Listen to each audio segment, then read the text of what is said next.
Glória a Deus, que bom ver você aqui de volta. É uma alegria saber que você tem acompanhado o Comentando a Palavra. Já estamos com várias sessões do Comentando a Palavra Colossenses. Caso você se interesse, temos 1 João, 2 João, 3 João, o livro de Efésios, Filipenses e agora Colossenses.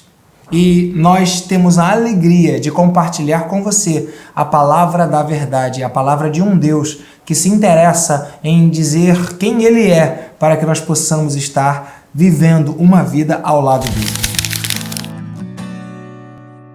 Meu nome é Ângelo Marconi, pastor do Ministério Palavra da Verdade, e quero dividir com você o livro de Colossenses. Na verdade, nesta sessão, nós estaremos falando sobre o segundo tempo do capítulo 1.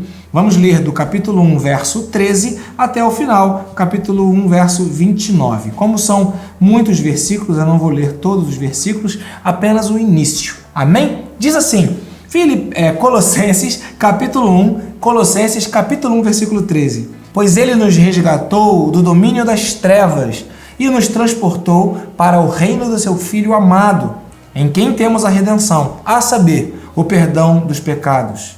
Ele é a imagem do Deus invisível, o primogênito sobre toda a criação, pois nele foram criadas todas as coisas nos céus e na terra, as visíveis e as invisíveis, sejam tronos, sejam soberanias, poderes ou autoridades.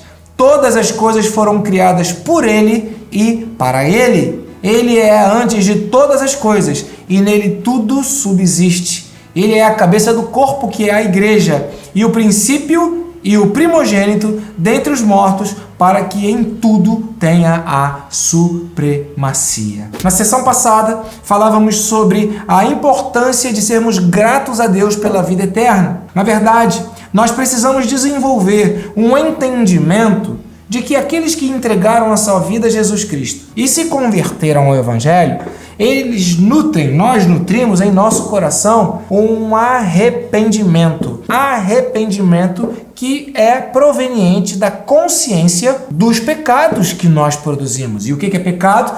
Tudo aquilo que fazemos que contraria a soberania, a autoridade, o desejo e a vontade de Deus. Nós vivemos em arrependimento. E esse arrependimento nos leva ao entendimento de várias coisas. Primeiro, de que somos pecadores. Segundo, de que Jesus Cristo morreu na cruz para nos perdoar de todos os pecados. E terceiro, de que nós temos a vida eterna. E é isso que Paulo vai escrevendo para a igreja em Colossos, quando ele fala, ele nos resgatou do domínio das trevas. Ele quem? Deus Pai nos resgatou do domínio das trevas e nos transportou para o reino do seu Filho amado, Jesus Cristo.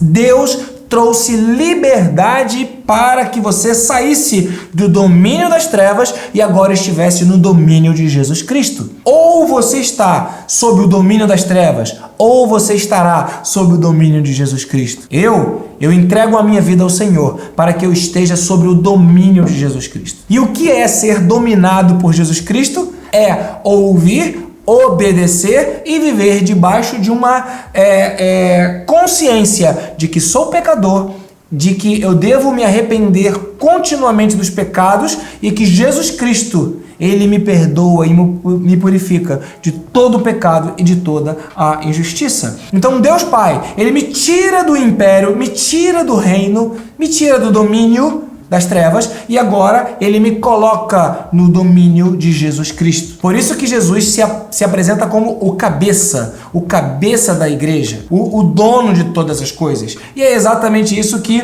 o apóstolo Paulo vem falando aqui a partir do verso 14. Em Jesus nós temos a redenção. E o que é redenção? Redenção é aquele resgate, é quando somos livres de uma situação difícil. E aí o próprio Paulo explica, nele, em Jesus, temos a redenção, a saber, o perdão do pecado, o perdão dos pecados. Então, do que o Senhor nos livrou? Dos pecados. De qual situação difícil nós fomos libertos? Do pecado. E é sobre isso que se trata o relacionamento com Deus, a consciência de que o pecado não é bom, nunca foi nem nunca será. O pecado destrói, o pecado mata, o salário do pecado é a morte. Mas Jesus Cristo nos perdoa de todos os pecados. E agora, com base nesse texto aqui, no verso 13 em diante, fica a pergunta: quem é Jesus? Quem é Jesus Cristo? E a gente vê no verso 13, o próprio texto apresenta: ele é o Filho amado de Deus. Quem é Jesus? Verso 15 fala: ele é a imagem do Deus invisível. Quem é Jesus? O verso 15 também fala: é o primogênito sobre toda a criação. Verso 16: quem é Jesus? Ele é o motivo pelo qual todas as coisas foram criadas. Tudo foi criado nele e por meio dele. Quem é Jesus? Verso 17, ele é eterno, ele é antes de todas as coisas. Quem é Jesus? Ele é o que dá sustento, suporte, é ele que dá vida. Nele tudo subsiste. Quando lhe perguntarem quem é Jesus, ou você mesmo querendo saber quem é Jesus,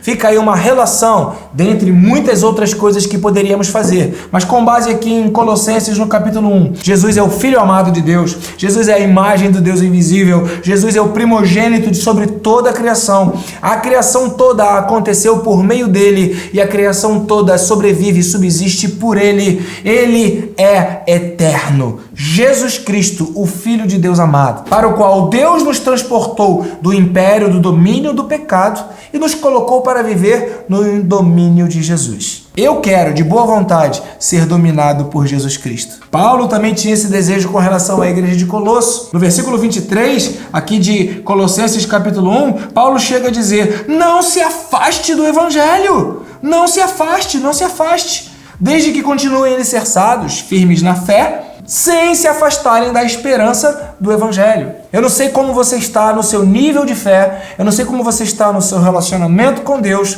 eu não sei como você está na sua intimidade com Deus, mas em nome de Jesus, restaure a sua fidelidade ao Senhor. Não se afaste do evangelho, não se afaste da palavra da verdade, não se afaste da palavra que te enche o coração de esperança, que te traz fortalecimento e amadurecimento para que você viva e viva bem. Viva e viva em abundância. Se você está longe do evangelho, se você está longe de Jesus, volte agora mesmo.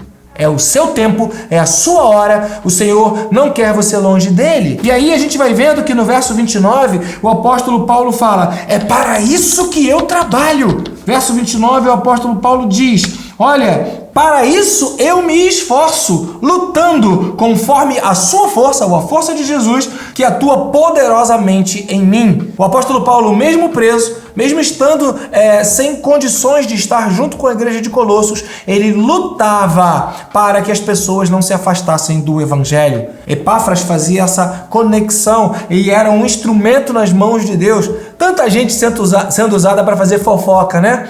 E Epáfras sendo usado como um instrumento nas mãos de Deus, não para levar e trazer maledicências, mas para dar um feedback para Paulo, para comentar sobre as coisas que aconteciam, para que então Paulo pudesse participar, fortalecer a igreja, escrever para a igreja, uma vez que ele estava impedido de estar lá fisicamente, escrever para a igreja, escrever cartas, como a carta de Colossenses, que foi uma carta escrita da prisão. Amada, que você seja como Epáfras, alguém que é uma conexão entre aqueles que querem a palavra da verdade e entre aqueles que podem liberar a palavra da verdade. Convide pessoas para estar na igreja. Aliás, eu quero fazer um convite para você. Venha estar conosco no Ministério Palavra da Verdade, aqui pelo YouTube, pelo Instagram. Acesse as mídias sociais. Temos podcast no Spotify, nas outras plataformas digitais de música. Nós nos esforçamos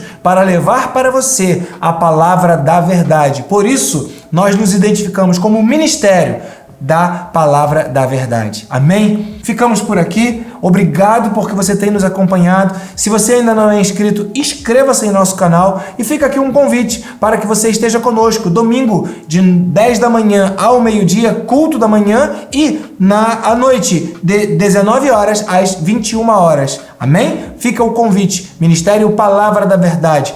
Que Deus abençoe você e que o Espírito do Senhor possa falar ao seu coração através desse Comentando a Palavra. Fique na paz.